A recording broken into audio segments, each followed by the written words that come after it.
Amis de la culture, bonjour, bienvenue à la télé de Lyon pour l'émission Top Culture. Aujourd'hui, nous recevons Moody, qui est comédien, auteur, compositeur, interprète. Il va nous parler de son parcours et de son actualité.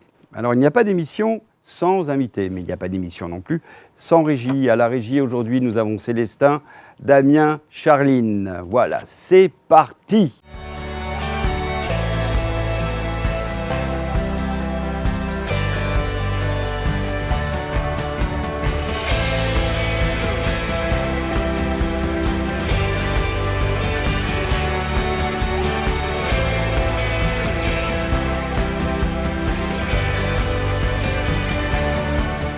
Moody, bonjour. Bonjour. Bienvenue à la télé de Lyon.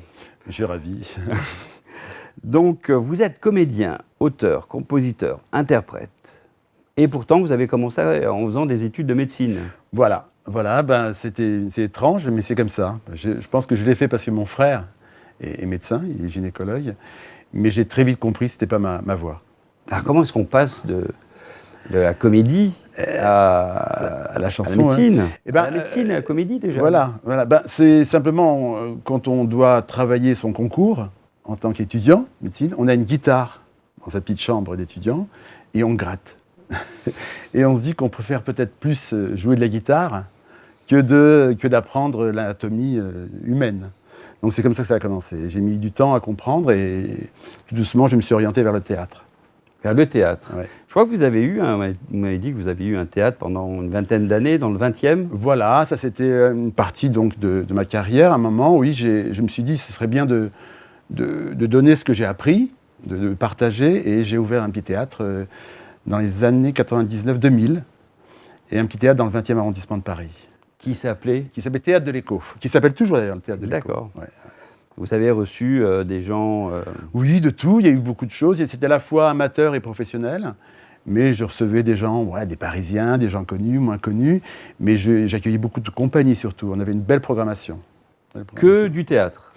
Surtout théâtre, chanson un peu, c'est là que j'ai commencé d'ailleurs, en tant que chanteur, mais c'était plus théâtre, vraiment, théâtre, exposition aussi, on faisait des expositions, le 20e est un arrondissement vraiment agréable, très populaire, c'est sa réputation, donc c'était très vivant. Très vivant. Ce n'était pas les théâtres parisiens privés dans les beaux quartiers. Mais pour gérer un théâtre, il faut avoir quand même quelques notions. Vous avez eu peut-être des notions... Non. La médecine ne suffit pas? Voilà, non. D'ailleurs, j'avais abandonné. Non, ma compagne, qui travaillait à la ville de Paris, s'est occupée de l'administration. Mais bon, c'était 12 heures par jour pendant 20 ans, parce que c'est quand même l'accueil, la technique... et tous les soucis qui vont avec. Mais c'était une belle époque, vraiment, c'était très agréable. Culturellement, justement, c'était très agréable. Et vous jouiez, vous, vos propres pièces? Vous écriviez des pièces aussi? J'ai écrit des pièces, j'ai fait 2-3 spectacles pour enfants, j'ai fait du clown, et puis j'ai joué dans des pièces pas spécialement les miennes, des pièces où j'étais comédien. Et puis alors, vous êtes passé à la chanson? Voilà. Ou vous continuez à être comédien, de toute manière? Oui, et je continue et j'aime ça. J'aime ça. Bon, moins théâtre, je cherche un peu plus l'image, parce que j'aime bien l'image aussi. Mais la chanson, j'y suis arrivé tout doucement, il y a 5 ans. C'est souvent comme ça, je pense que ça se passe. J'avais des chansons dans ma tête, des textes, des musiques. Et puis, j'y suis arrivé tout doucement. Et un jour, j'ai pris la guitare et j'ai écrit ma première chanson. Qui s'appelait? Et la première chanson... Qui s'appelle, je crois que c'est Des mains. Des mains, je crois que... Des mains, voilà. Ah, vous restez, vous aimez bien ce thème, les mains. Oui. Pourquoi? Parce qu'en médecine, tout part des mains. Peut-être, ça vient de là, peut-être, oui. La chirurgie, ouais, c'est les mains. Voilà, et c'est vrai que j'aime bien, à travers les chansons, de raconter ce que je ressens. Alors, parfois on dit... il y a quelqu'un de la télévision qui m'a dit c'est engagé. C'est vrai que c'est engagé, mais j'aime bien qu'il y ait un rapport entre l'engagement et ce qu'on veut dire profondément, et puis la poésie. L'engagement, c'est-à-dire dire ce qu'on pense, à la fois de la société, de ce qui se passe, de ce qu'on réclame, de ce qu'on veut, ce qu'on désire, tout ça. Quand on peut le mettre dans une chanson qui dure 3 minutes, c'est pas mal. Ah oui, c'est un exercice intéressant. Ouais. Alors, vous m'avez parlé tout à l'heure vous avez eu un choc culturel à un moment donné. C'est peut-être ça qui vous a fait basculer de la fac à Ah la oui, chanson, non? Au théâtre d'abord. Au théâtre? Ben oui, donc j'ai fait la fac de théâtre, Censier, Sorbonne Nouvelle. Oui. Donc c'était plus théorie. Mais j'avais jamais été au théâtre, j'habitais en province en fait, à Bar-le-Duc. Et là, on avait été peu au théâtre, ni à l'école, ni avec mes parents. Voilà. Et quand je suis arrivé à Paris, une copine m'a dit « tu devrais faire du théâtre ». Voilà. Et j'ai été à la fac de Censier et j'ai fait une licence de théâtre. Et là, c'était plus en tant que spectateur et la théorie du théâtre. Et je sentais quelque chose en moi qui voulait jouer. Et un jour, j'ai vu un spectacle extraordinaire qui s'appelait, je m'en rappelle quand même, ça fait un moment quand même, qui s'appelait Petit Bonhomme. Petit Bonhomme.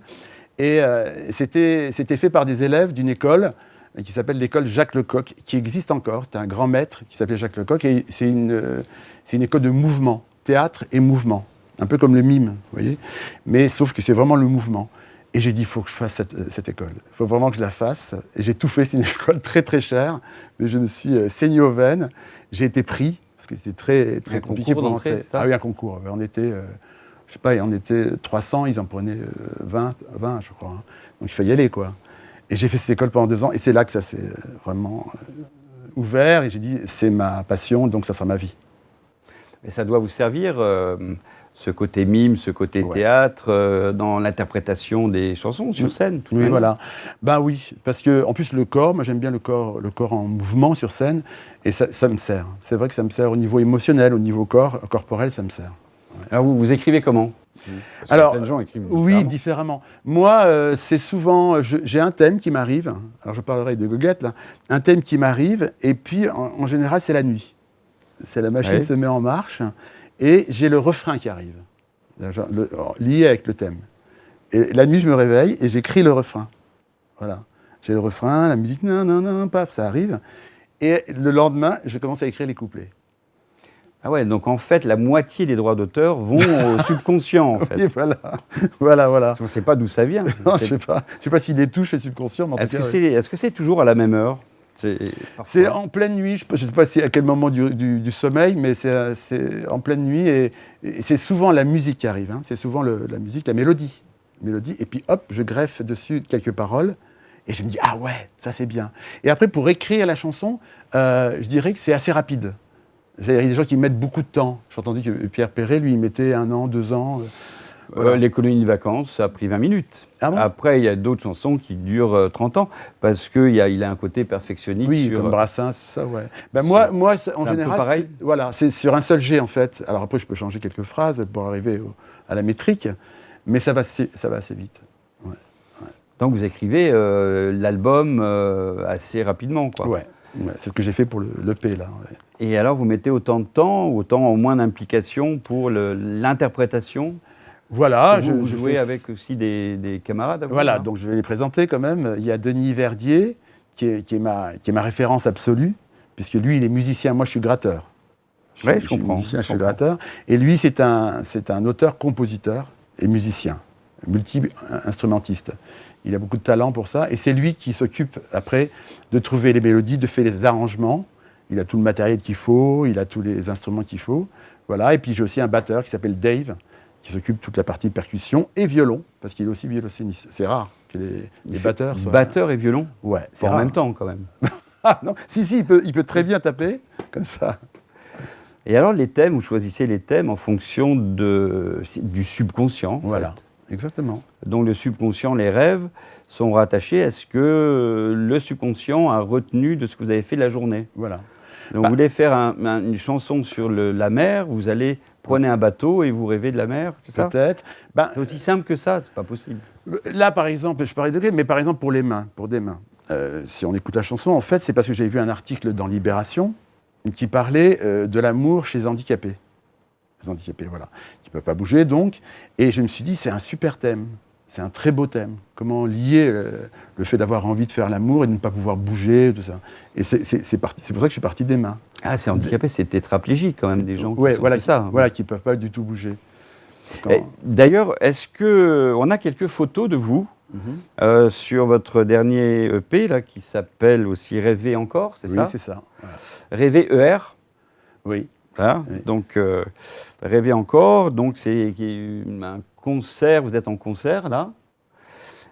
Est-ce qu'on peut avoir le morceau? Vous nous avez laissé le morceau, on va Voilà, écouter une partie du morceau Voilà, qui est de la chanson Rêver, encore en exclu. Ça, c'est sympa Oui, quand même. absolument, c'est le titre. Oui. Ton cœur en oubliant tes peurs, laisse ton corps réinventer son or pour vivre plus fort et rêver encore. Change ce lit où t'as couché ta vie, coule le bateau ou bien quitte le port pour vivre plus fort et rêver encore. Eh bien, rêver, c'est vraiment de là d'où vient l'inspiration. Je parlais de la mer tout à l'heure sans savoir que vous alliez partir en bateau. Nous emmener en bateau quand même un petit peu. Quel était votre thème de cette chanson? Voilà, ça s'est fait pendant vous savez, la petite période qui était un peu particulière qu'on a tous vécue. Et voilà, j'avais envie d'apporter mon petit message et j'ai trouvé que ce mot rêver apportait beaucoup de choses. Et c'est parti sur cette phrase, rêver encore. Alors peut-être moi d'abord qui rêve et puis permettre aux autres. Et je trouve que la musique et la chanson permet ça, de partir, de rêver. Donc c'était ça le thème principal de cette EP où il y a 5 titres. Le voyager, pour vous? Voyager. Voyager, c'est lié avec rêver? Oui, peut-être. Voyager. Donc sur cette EP que vous sortez en ce moment, Oui, j'ai sorti ça début janvier. vous êtes en pleine préparation Voilà. d'autres choses Non. musicales? Non, comme tout le monde, on cherche à jouer des concerts, des présentations. Donc là, je suis dessus, on est en recherche de festivals pour l'été. Ah oui, oui, pour oui. présenter cette EP et tout mon set. J'ai une vingtaine de chansons que je présente dans mon set. Que j'ai écouté une partie, en Voilà, tout cas, c'était exactement. sympa. Et alors, vous nous avez apporté une vidéo. Est-ce qu'on peut voir la vidéo? Et puis on en parle un peu après. D'accord, avec plaisir. Des mains osent sur des mains qui ne bougent pas. Des mains explosent, des mains roses, comme la promesse d'un au-delà. Et des mains glissent, des mains se hissent vers une terre qu'on nomme pas. Des mains oublient. Bon, tout ça mérite un peu d'explication. C'est ce que je vous disais. Alors en plus, c'est un clip qui a été tourné dans mon théâtre. Je me rappelle avec une danseuse. Et on a vu cette idée de mains qui bougent. Donc on a fait juste un seul plan sur des mains, très belles mains d'ailleurs, féminines. Qui dansent les unes Qui dansent et qui ensemble. prend un peu le thème de la chanson. J'ai trouvé juste des mains comme ça. Et donc, voilà, je vous disais, c'était par rapport à un artiste. Je veux dire que comment lier un acte essentiel chez l'homme, c'est-à-dire l'amour, faire l'amour aussi, et le handicap. Et en France, je crois que c'est pas très développé, c'est encore tabou. Mais je crois qu'en Belgique, j'avais lu ça dans cet article, en Belgique ou Luxembourg, voilà, ils sont beaucoup plus avancés sur ce thème-là. Et je me suis dit, moi j'amènerai mon petit message par rapport à ces mains. Et ça, c'est un des thèmes que vous aviez rêvé, qui vous a fait réveiller, en fait, la nuit. Oui. Ah oui, donc vous avez quand même des rêves intenses. Hein, Oui. Ah oui, non mais Hein? c'est vrai. Et alors, on a un deuxième extrait. Oui, Si on peut écouter ça et nous en parler juste après. avec plaisir aussi.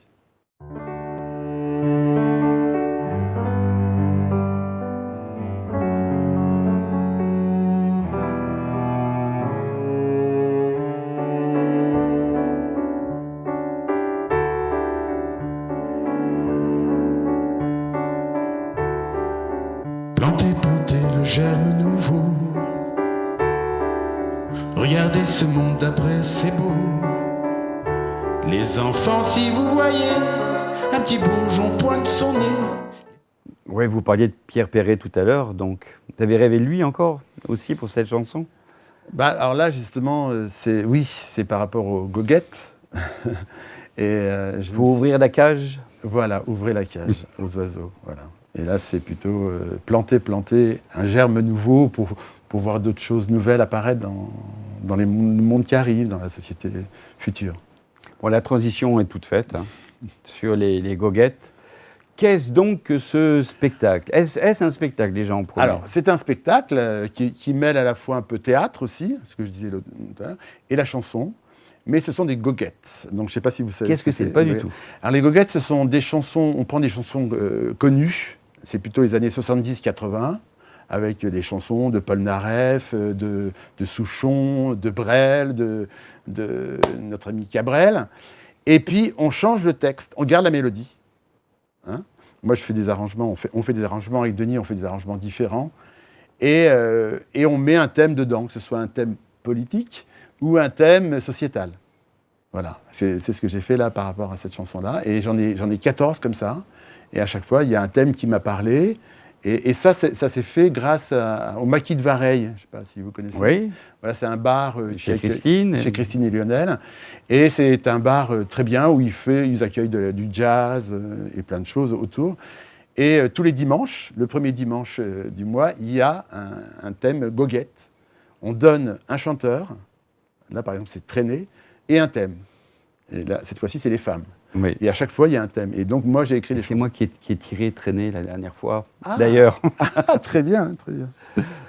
Ah oui, c'est vraiment, il y a vraiment un travail qui est fait. Il y a un piano qui accompagne.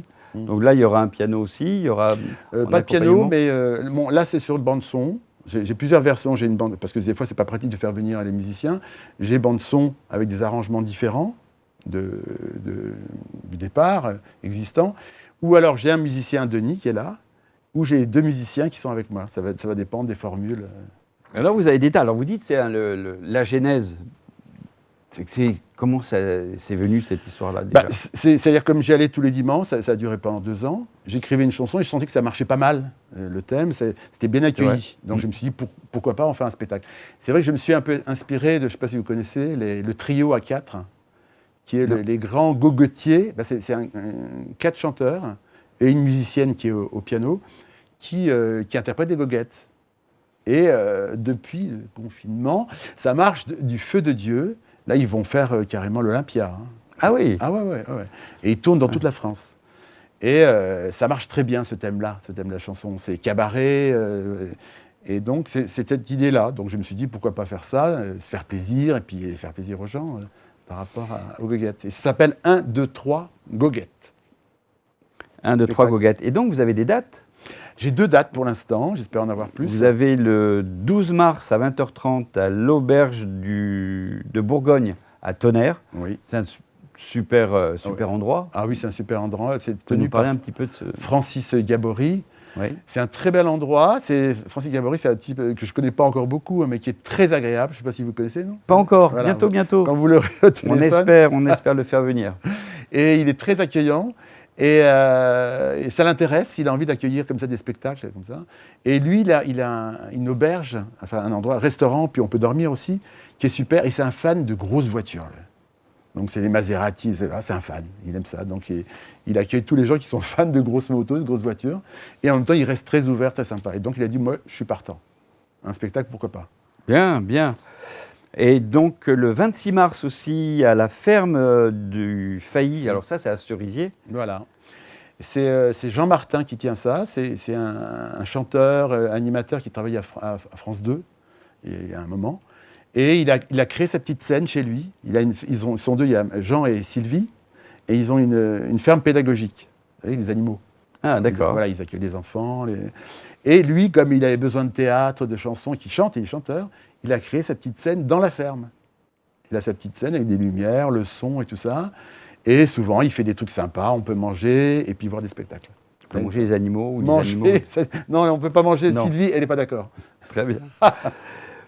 C'est passé très vite tout ça. Oui. Il vous reste quelques instants. Si vous avez un petit message à faire passer, la caméra est là, c'est à vous. Bah, écoutez, moi j'étais ravi d'être accueilli au TV Lyon. Je trouve que l'équipe est très sympa. Et puis que j'espère partager bientôt avec vous ces spectacles, aussi bien Rêver encore, cette EP, ou le spectacle 1, 2, 3 Goguette, que je serais ravi de chanter devant vous. Moody, merci d'être venu. Merci beaucoup. Merci à vous de nous avoir suivis encore une fois. Merci de suivre la télé de Lyon. Vous pouvez faire un petit abonnement, ça nous fait toujours un petit soutien, c'est agréable. Et puis je vous dis tout simplement à la semaine prochaine.